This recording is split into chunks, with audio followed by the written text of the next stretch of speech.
Hi, we're Linda and Charlie Bias. We're from Maryland, and we're kind of new to, we have a motorhome. We're kind of new to camping in a park, dry camping in state or national park.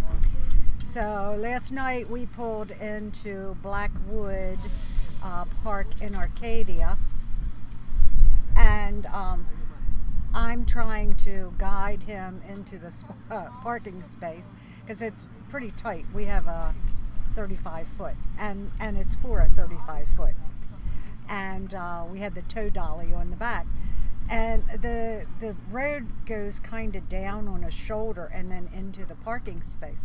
So I'm out in front of him and I'm backing up and I'm going, okay, come a little bit more this way, a little bit more this way, because the wheels were going to go down into this gully. And I'm backing up, and I'm trying to get him to move more to the left.